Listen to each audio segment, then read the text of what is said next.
Sam, Yeah, Don? what's the word? Suggestions. Give me an example. The 12 steps are suggestions, as is pulling the ripcord on a parachute when jumping out of a plane. Where'd you hear that? I heard it through the grapevine. Welcome. It's the AA Grapevine half-hour variety hour, featuring the collected voices of Alcoholics Anonymous. I'm Sam, an alcoholic in Palm Springs, California. I'm Don, an alcoholic in Greensboro, North Carolina. Hey, Don, it's a busy time of year, and it feels like I've got family expectations, work expectations. There's more work because of the holidays coming up. There's social expectations. What am I going to do with all these expectations, Don? An expectation is a resentment waiting to happen. That sounds like it might have come from Krusty the Old Timer. Yeah, it kind of is. But, I didn't realize that before I got sober. I didn't realize that I was building up a picture of the future of what's going to happen, and then filled with anger, resentment, and disappointment when it didn't play out the way that I had envisioned it. It's like you knew how everything was supposed to happen. I know how it's supposed to be. And it doesn't play out that way. And it leads to frustration. And I used to drink at that. I don't want to live that way. Well, I mean, throw on top of that. So not only are we dealing with my expectations of what's going on right now, but what about other people's expectations? Yes. And so often, particularly at the time of the holidays, there can be social obligations, they call it. Sometimes I don't have to participate in social obligations. And, there may be a party or something, and I'm feeling squirrely. Mm-hmm. I don't need to go. And I may not even be missed. People will be okay with it if I say, I can't come. Yeah, I mean, that's a key thing for me is that I got to check in with myself, because if what I'm taking to the party is going to bring the party down. Or if you get drunk, and that will bring the party down. But I also got to watch out for the isolation side of things, because it's so easy to do that. So just because I don't want to do something is not necessarily the reason not to do it. I need to check in, and maybe check in with a sponsor or a trusted friend about why I'm going to this thing, why I don't want to go. Maybe something that I could do, maybe bookending things with meetings or phone calls, stuff like that. I actually went to a holiday party. I was feeling like I couldn't do it. I was talking to a sponsor, and he said, I think you can do it.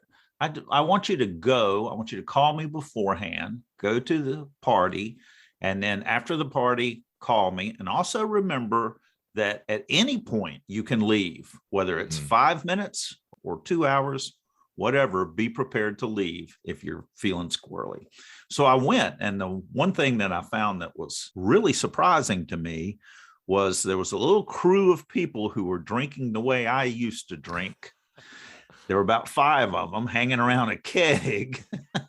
And amazingly, there were an enormous amount of people who were having 1 or 2 drinks. And then there were people who weren't drinking at all. It's nuts, isn't it? You never saw those people when I was drinking. I never saw them. I didn't know they existed.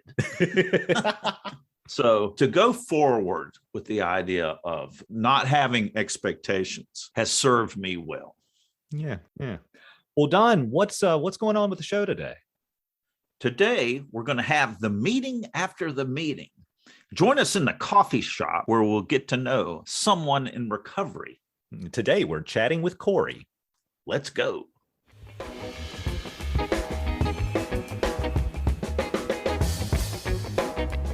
I'm Corey. I'm an alcoholic. Hi, Corey. Corey, when did you get sober? So September 21st, 2012. So, Corey, what is it that led up to that moment where you walked into a room of Alcoholics Anonymous and started this journey? Or did it even happen that way?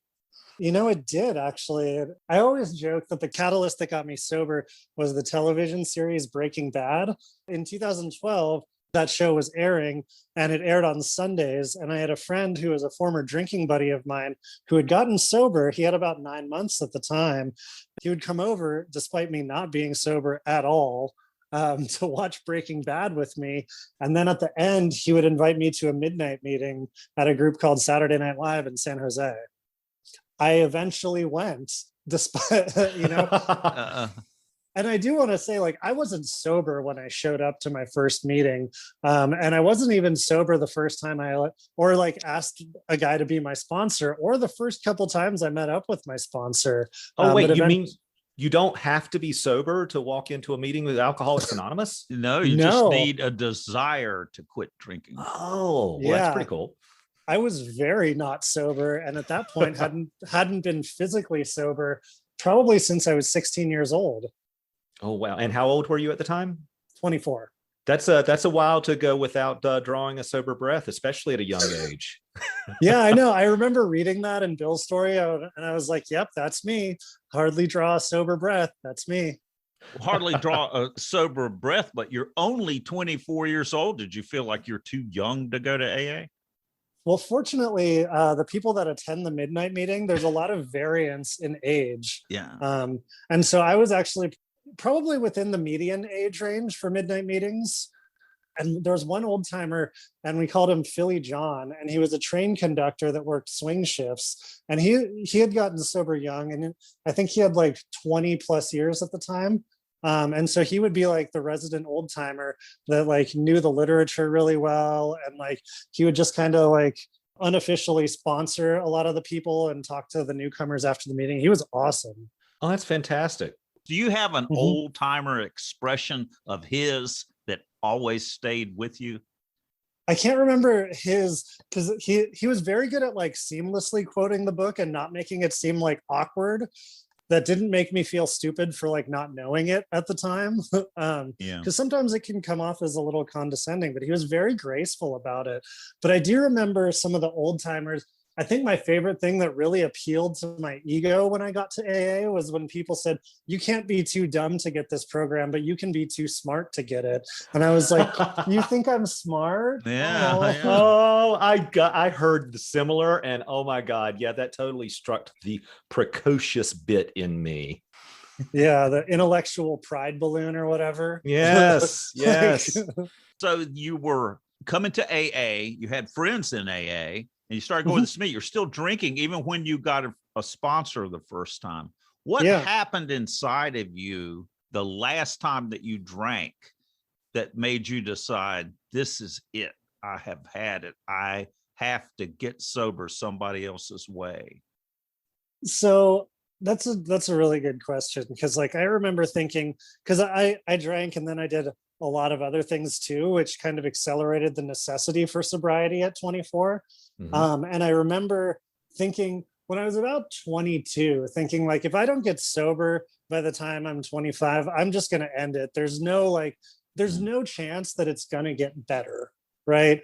And so at that point of being 24, and I was just like, there's nothing that I can do that will improve my station in life. Like there's nothing going on in my head that will make the situation better. And there's no scenario or potential outcome where I'm going to be able to drink the way that I want to and have any shot at a semblance of a normal life. Once you have that realization, you just kind of bounce around your miserable like little bottom until you're just like, all right, fine. Okay, whatever. So it's almost like you kind of got over yourself a little bit. It's like, I just can't even stand me right now. Absolutely. Were you certain that you could not drink again? It was interesting because like I was certain that like I couldn't do other things. My fear was stopping drinking, right? Like I wasn't afraid of stopping the other things because I was like, look, there's no way that that's going to be good for my life. And then I was like, but if you take away my drinking, then I have to be actually sober. That's my story. Yeah. I quit everything else, trying to have a family and live a decent life. I could not quit drinking.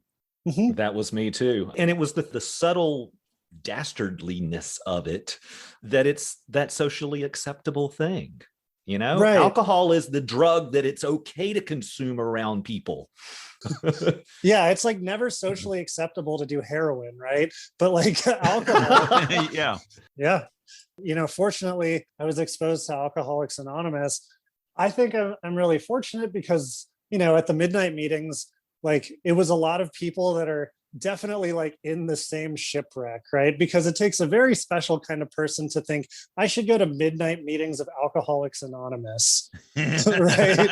It's a very specific archetype of human. And so because I would go to some meetings with old timers like that had a lot of sobriety, and I felt like they didn't get me, and I felt like the midnight meeting people absolutely got me. And that's an incredible important point to make about trying out different meetings, because there are different feelings, different vibes to the various meetings. A 7 a.m. meeting is probably going to be a whole lot different than an 8 p.m. meeting versus a midnight meeting. Lunch meetings have a different feel. Clubhouse meetings versus those that are in a church basement versus those that are in a community center, things like They're that. all different. Yeah. Corey, so you decide to get sober. What is something that the program asked you to do that you didn't want to do, and having done it, maybe one of the steps or something, it's like, oh, this actually works? Yeah. My initial fear of step 3 was that I would lose my identity and like the essence that makes me if I had to turn over my stuff to my higher power. Made a decision to turn our will and our lives over to the care of God as we understood him. Step 3. Yeah, and that was my big fear. I was like, will I lose my autonomy as a human being? Will I lose my personality? Will I have to become a born again Christian, which I didn't become a born again Christian? It was interesting for me because that seemed really, really intimidating. And then I did it and I was like, well, this just means that I'm going to continue doing this process. I love you sharing about that. But I'm curious, what is your interpretation of step 3? How does that apply in your life? What does it mean? So, and this is for me because I come from like the tech world. So I look at the step in a way where like when you write code to like code an application, or in our case, a program, right?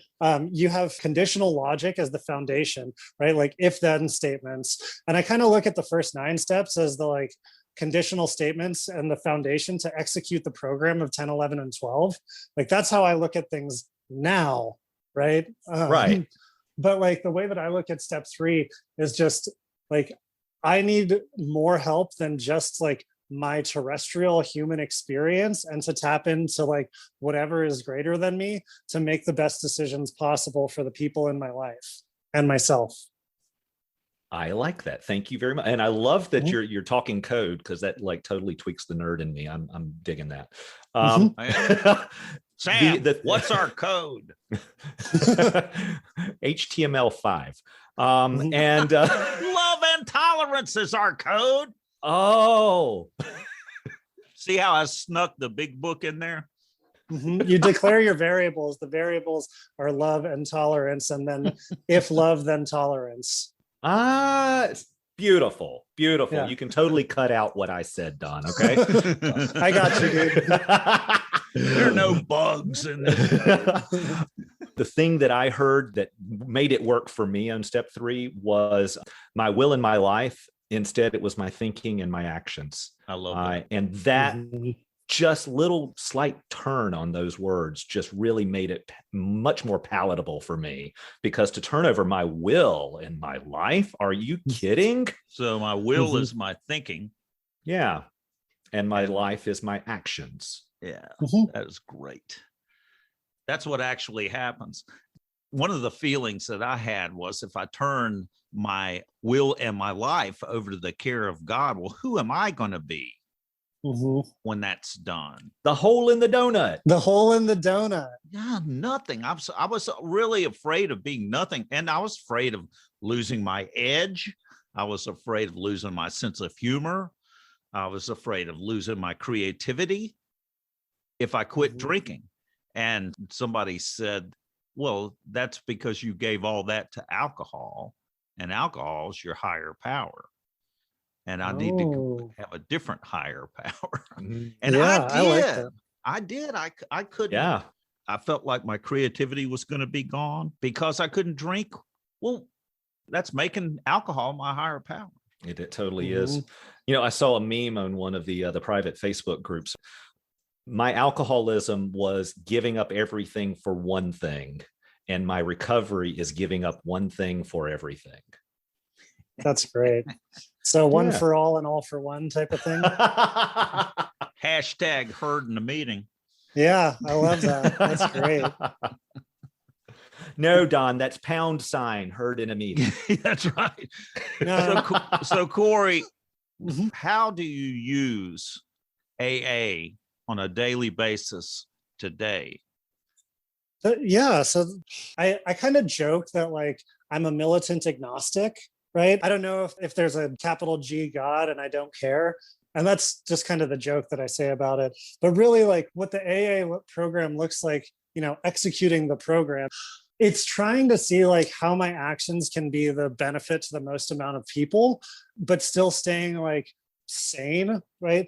Like I kind of look at it as a modified version of utilitarianism.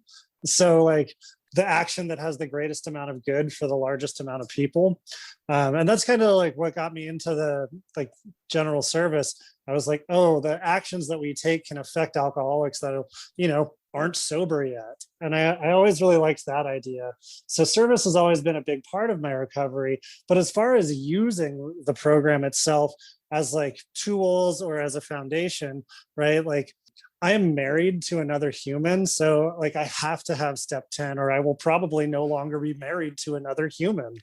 Continue to take personal inventory, and when we were wrong, promptly admitted it. Yeah. Right. That because that helps me with my relationship with others, right? Like Yeah. step 11 helps me with my relationship with myself. And like step 12 kind of shows me how I can be effective with other people. Like I sponsor people in AA. I live a life that is wildly different than when I came in. Like it's very benign compared to what it was like. And I'm okay with my benign life. Sounds like a bit of serenity, satisfaction. Yeah. I like calling it benign, but that's literally your description's better. Well, I mean, but I had a sponsor that made this analogy. When I came in here, my life was kind of like a spaghetti noodle, that it was just all over the place. Mhm. And now it's more like the edge of a lasagna noodle Ooh, I like that. with the ups and downs. Yeah. Ooh, I Well, what like do you that a think lot. about losing your edge? Yeah. So, for me, like when I came into Alcoholics Anonymous, I was a, punk rock musician, like punk rock anarchist skateboarder kid. Like I had played in different punk rock bands and that kind of stuff. And I was like, oh no, am I going to have to do worship music? Like that was, Yeah, right. that was my big fear. Yeah. Okay. So no, I didn't have to, but really what it was, it allowed me to be creative once a little bit of time had passed, right? Because just learning how to interface with my thoughts and my own creativity, yeah, like it didn't happen on day 1 or 1.5 of my sobriety, but it had happened by maybe the first 3 months of my sobriety. And then it was really nice because every time I had been in bands before I was in recovery, we were always very hit and miss. And by we, I mean me, but like you're Well, I played in bands, and it's amazing how much better your performance is when you can remember what you're doing. Yeah, it's great because then it's not all just muscle memory. It's like actually being present in the moment and being able to like, I don't know, it's like I like being aware that I exist most of the time. And before I got to AA, I did not like being aware that I existed. Well, before I came to AA, I was self-destructive. I was looking for the temporary oblivion. Yes. In fact, my edge was, I think, self-destruction. Mhm. It was playing with that. It turned out my personality continued to exist, including crazy enthusiasm and spontaneous behavior and whatever, but just not self-destructive. Mhm. And that's beautiful. Well, and I like that you shared that there's a learning period, if you will. There's this period where I've just kind of got to get my feet under me of this Mhm. not drinking thing and living life differently. And things are going to be a little weird for a while. And I'm not going to fit in my body, so to speak, the way that I want it to. But then what do you know? I showed up. Mhm. When I was just getting sober, I had a part-time gig as an after-school band teacher. So, teaching like elementary school kids and conducting the band and that kind of stuff. I remember coming into the office and they asked me like, "Hey, what are you doing in May?" And my instinct would be like, "I don't know, I might be dead." I didn't say that. And they were just saying, "That's when our spring concert is." And I'm like, "Oh, that totally makes sense. Glad I didn't say what I was thinking." Oh, Lord. Coree, we want to give you the last word here. What would you tell a new person coming into AA and listening to this? How in the world am I going to manage this getting sober thing? Yeah. So I was always under the delusion that like getting sober would make my life absolutely perfect. And that's not true. But what it did allow me to do was deal with the bad parts of life in a lot better of a way. And I think that's really important to know. Sobriety didn't make me a superhuman, but it gave me the ability to be a regular human. And regular humans experience the entire gamut of human emotions and life experience, whether they're amazing or horrible. But like recovery gives me the tools to deal with the horrible parts. And that's the thing that I think is the most beneficial for me. That's beautiful. Coree, thank you so much for joining us. Thanks, Coree. Thanks. This has been a lot of fun. Thanks for having me.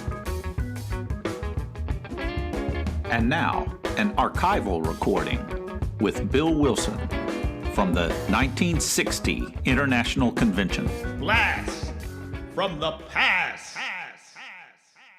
I remember one time when I still thought that drinking was, the fault of a good man. And we had made some dough in the Wall Street boom, and I'd bought a Packard that about as long as from here out that third foot line. It was up in a town near my brother-in-law's place. I was supposed to show up for supper. I got talking with the man at the garage. I forgot about supper. I forgot about Lois. It was kind of a bitter night. We needed more grog to get warm. And we kept warming ourselves, and finally I realized that I had to start for my brother-in-law's for supper several hours later. I started up the street, and suddenly I realized that it was time to go to bed. And there was a field in the side hill paralleling the street. I wandered over in it, and I laid down, and it was a wintry night, and I woke up. Gracious, I was frozen. I got off it, up the hill to the main street, started down the main street, looked down, and my God, I had on my coat and vest and but no pants. Right down the main street of Yonkers, New York.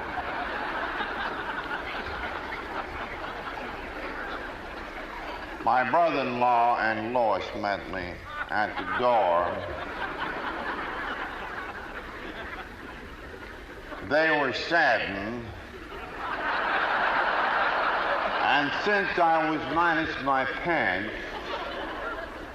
the unspoken question was, where have you been?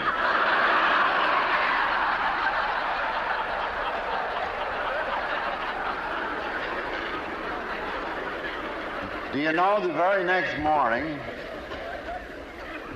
we found that field, and I was absolved at least from one sin, when my shoes and my pants, shoes side by side and pants carefully folded there in the grass where I was on bed.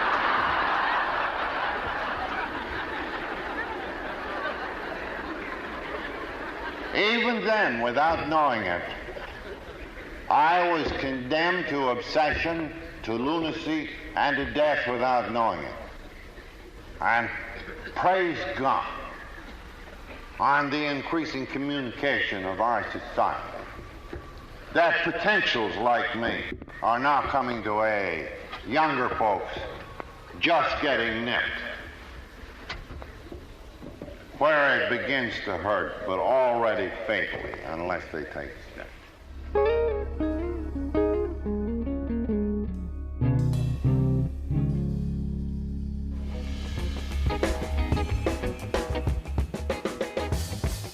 I'm at the very wit's end. An old timer with 40 years of sobriety had a dream. In it, his first sponsor, who passed years before, appeared. The old timer, seizing the opportunity, asked him one question: is there AA in heaven?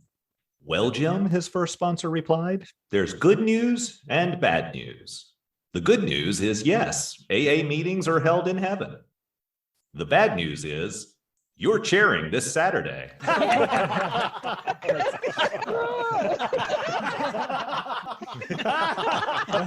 It's really not that funny. Thanks for joining us. The AA Grapevine Half-Hour Variety Hour is posted every Monday and is produced by AA Grapevine, Inc. We don't speak for AA as a whole. We share the experience, strength, and hope of members to help others recover from alcoholism. Podcast info, including how to call in, is at aagrapevine.org/podcast. Find AA Grapevine on Instagram and the AA Grapevine channel on YouTube. All things Grapevine are available at aagrapevine.org. If you want to know more about AA, Google Alcoholics Anonymous and your city or visit aa.org.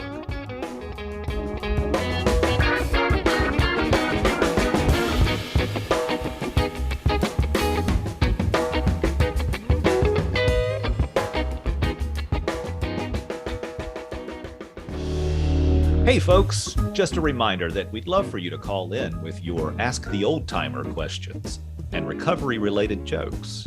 That number is 212-870-3418.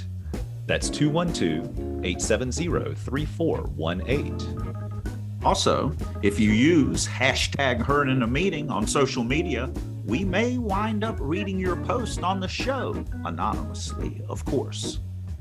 You can always write us at podcast@aagrapevine.org with comments, suggestions, and such. All this and more is also available at aagrapevine.org/podcast.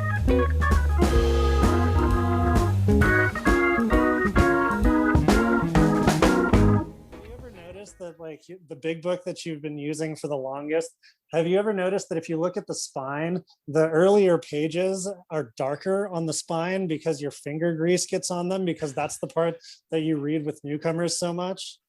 Yes. That's a cool observation. Yeah. No, I haven't noticed that at all. Yeah. Apparently, I'm not working with enough newcomers.